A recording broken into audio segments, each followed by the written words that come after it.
Hi, it's Matt Kendall here. I've got Ellie with me today. And so I do trainings, and I did a training in Crawley for a children's therapy company, Dandelion. A few, is it May? No, it was July. July? Right, okay. What's it now? September. Okay, Yeah. right, okay. So it was a few months ago. And Ellie was on that training, and she'd mentioned a few times during the training that she had a certain phobia. And it was quite an interesting reaction you were having to it, because even when you were talking about this phobia that you had sort of quite a strong sort of convulsion, and it was quite obvious that it was quite a big part of your life. Or not a big part, but it had quite a big impact on your life, shall we say. Oh, it definitely did, yes. So we did the mainly the integrative or the kinesthetic pattern, as we sort of really call it now, on this to try and work with it. So before we sort of get into sort of what we did and how it's been, tell us a little bit about the phobia that you had and the impact on your life it actually had.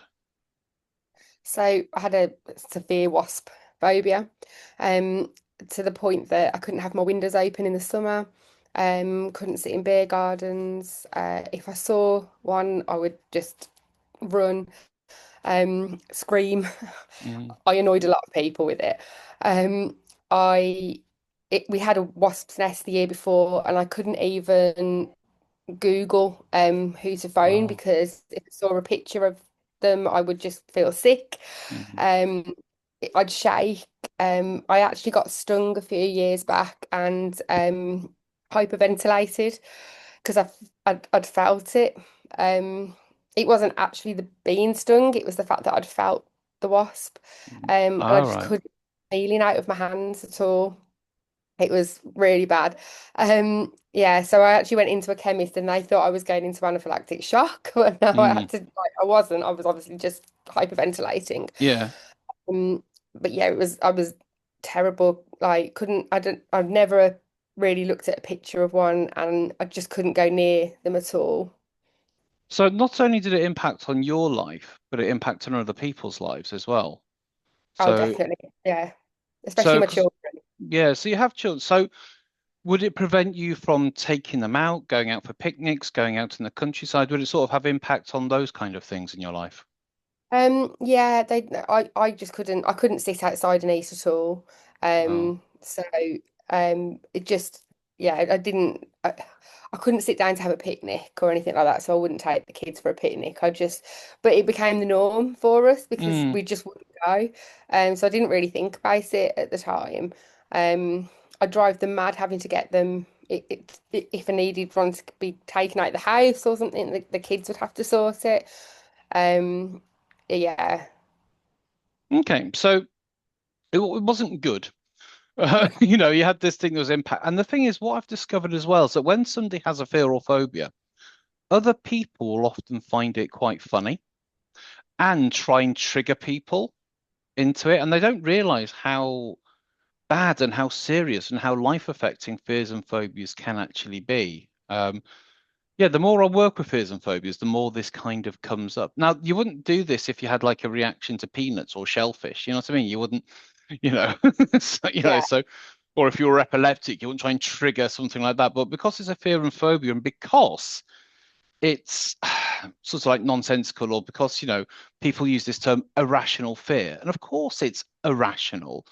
But why we have fears and phobias, the part of the brain is not communicating with the outside world and it's not communicating with logic and time orientation. So a lot of our behaviors are irrational. Think about sort of smoking or vape, that's completely irrational. You know you're doing yourself damage, but we do these irrational things or we have these irrational reactions to things. So you came on the IMT training, and we'll do another interview about the IMT training, what you thought of that. But did you have any idea that IMT could be used for fears and phobias, and did you want to address it on the course? No, I had no idea. It wasn't until you started speaking about different things and things that had affected us that I thought Mm. about mentioning it. Um, and then obviously when you said it was something that we could possibly look at, I was extremely excited. Yeah. Um, I didn't. I didn't really know, like, I'd never really heard of IEMT before the Mm. course, and before like Nikki had started talking about it. That's my course tutor.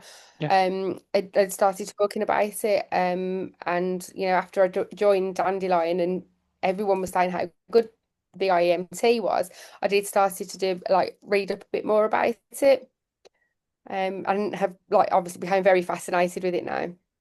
excellent. So we're on the course, and we had some time, I think, at the end of like the second day. And she said, right, shall we have a look? Because you'd mentioned this wasp phobia like a few times, throughout the weekend. And so I said, okay, well, why don't we see what we can do? And I think we worked together for possibly 5 or 6 minutes or something. It wasn't long. Yeah, It no, wasn't long. definitely wasn't long. So we had a laptop in the room or a tablet or something or other. So the guy on the course got up a picture of a wasp on his tablet. And even though it was facing away from you, you were still reacting, knowing there was a picture of a wasp facing away from you. I know how uneasy you were feeling and how kind of it wasn't pleasant knowing there was a No, picture. So what no. we did is we go to what we call the imprints, so the root cause. I can't even remember what they were. I don't know if you even remember kind of what they were, but we went to these sensitizing events, and I think we did two or three of them, and we went down from massive overwhelm to the point where we turned the laptop, the screen around, and you actually looked at a wasp, and there was a bit of a reaction, so we worked on that to the point where, well, you tell us, what was it like Um, before and then during and then being able to look at a picture of a wasp? the fear of the picture of the wasp at the beginning, I just kept thinking that Luke was going to turn it round. Um, and I felt physically sick. Yeah. Um, I could feel the palms of my hands were getting sweaty, and I was really uneasy with it. And I kept thinking he was just going to turn it round as a joke, kind of thing, and Yeah. that's what it was really, really Mm, bothering me. After in the middle, I still didn't want to see the picture, but it didn't feel as bad. Like my hands weren't feeling like that, and mm. I didn't feel sick. I just didn't really want to look at it. And then at the end, when he turned it round, I I think I was in a bit of disbelief that I could Yeah. actually look at it without feeling sick, or there was no, like, my hands didn't feel sweaty. I didn't feel that panic. And when I went back to sit next to him, he had it on the screen still on the Mm. table. And I can honestly say I have never looked at a wasp in that much detail because I've never Yeah. been able to.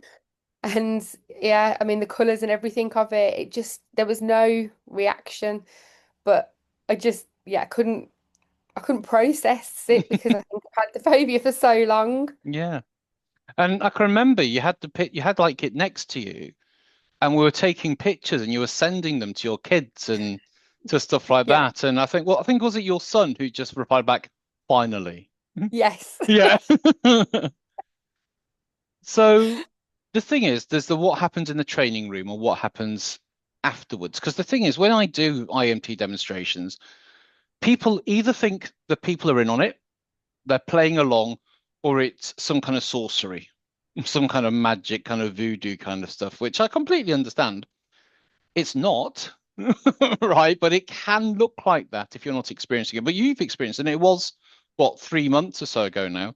So tell Yeah. me, we did 5, maybe 6 minutes worth of work. I didn't go into any detail about what these imprints were. We just gave them labels. I moved your eyes a few times. How has your life been since that day in relation to the phobia that you had? So I don't like wasps still, Mhm. but I am not scared of them. So it's the fear has gone. But if like one was to fly in my face, I would just flick it away, which I have done. Mm, But I don't run and I don't scream, and I am able to do that. I've actually managed to move one in a glass from my kitchen outside and get rid of it myself. mm. Um, I've been able to sit in beer gardens, and I even had one fly into my car, and I just opened the window and just let it fly out. And I can honestly say previously I probably would have crashed the car. Yeah, Uh, and seriously, people have had accidents because of things like that. Yeah. yeah, yeah, yeah, definitely. I think I the it was, and my daughter was actually sat next to me, and she was just in complete disbelief. It's the first time I've seen her speechless, actually. She was just like, "What's just happened?" Because I just literally calmly opened the window, and it just flew out. Um, I've been able to have the windows open when we've had the lovely weather, Yeah. um, without the fear of anything flying in. If I've heard buzzing, I've just like, I can move a curtain and like I can fly out. Yeah, it's been completely, honestly say life changing with what I've been able to Mm. to do this summer. Yeah, and you said your daughter was in disbelief, so your friends must think, where does Ellie go in summer? We don't see her, you know. So when we go out, we haven't seen her outside. So what have your friends and family, what have they noticed, and what have they said about you since we did that work? They've just been really shocked. I think I do think as well it didn't just not just change the phobia. I think it's changed my perception on other things as well. I think with other work that we did over that Mm, weekend, yeah, and I felt very different coming back from the training. yeah, Um, yeah, I think it definitely has been a life-changing experience for mm, me. Which I love now that I can help other people with. Um, it's just it's such a good feeling to know that you can do that with other people as well. yeah. So, but yeah, my friends are just completely. I mean, everyone wants me to do IEMT on them now. And this is why I say this is going more into the other interview, but when you go for counseling or something, it's often quite shameful. We don't tell people. When you've had IMT, you tend to tell everyone, and people can see noticeable differences within you. Imagine again, there isn't a bigger sort of change that when you were driving in your car and a wasp came in and your daughter observed you just opening the window and letting it go on its way compared to what your previous reaction would have been. And again, I know we joke about it, but you could have had an accident in that car, So yeah, Yeah, I definitely would have done. I mean, like there was an experience, probably about 10 years ago, where a wasp did fly into the car, and mm, my son was in the front, and he ended up having to kill it. But then I had to pull over on the motorway to get the wasp out the car because I couldn't actually carry on driving with it in the car. So yeah, it was quite like yeah, very bad. So now just to be able to put the window down and like it to fly out yeah, is just crazy. yeah, yeah, and the thing is, it's like IMT is not about fighting fire with fire. I wasn't trying to get you to like or love or want to have wasps, or you know what I mean. It's what IMT does is it looks at what the issue is, so we can go to the root of the problem to integrate it into your life. So basically, your reaction now is proportionate to the threat. You know? Yeah, yeah, That's all it is. So basically, you were having a disproportionate response to this stimulus, the wasp. And this can appear in many forms. It can appear in height or whatever it might be. I'm just going to sneeze. Excuse bless you. me. Thank you. And so basically, it's just because you'd learned at some point to have this response. We're not going to go into that because it's not important. The important thing is that we were able to do this. And again, in a few minutes. Now, when I'm actually working with somebody for a fear or phobia, I do spend an hour or so with them because we go over lots of different scenarios and lots of different things as well. However, the change can occur that quickly. And I think the people in the room, because this was in front of like, what, 10 people as well. And they Yeah, were like, what what's actually going on here? Because this isn't, because I've seen phobias being done through hypnosis and NLP and stuff, and it looks very sensational. But then when you speak to people and they go, well, yeah, it came back, or I still can't do that thing. It's like, well, it didn't, it worked in the room and it looked good, but it doesn't really produce long-term results. This is why I wanted to speak to you after several months yeah, of actually having it. And since then, you've let a wasp out of your car, you've managed to trap a wasp, and even, I know it sounds daft, but being able to open your windows and doors and enjoy the air, enjoy the summer. So I worked with somebody the other day with a spider phobia. Same thing. She was able to open her door, which she hasn't done before, just to let air in. She's only opened it to go out of it and come back in, but she hasn't opened it just to let a breeze through her house or through her flat, wherever it was. So it really does sort of change things because when you don't have that fear, you can just do stuff without having to, psych yourself up or be in that panic state all the time. Yeah, Um, yeah. yeah, anything else you want to say to those people watching thinking, I will never get over this fear or phobia, whatever it might be, and they're thinking about, well, let me ask you, did you actually try to combat the fear or phobia by using anything else? Did you even try to work on it at all?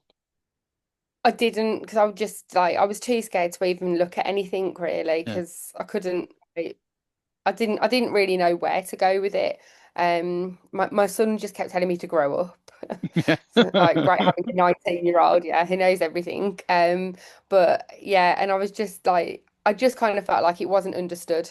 And Yeah. so I felt silly like saying anything.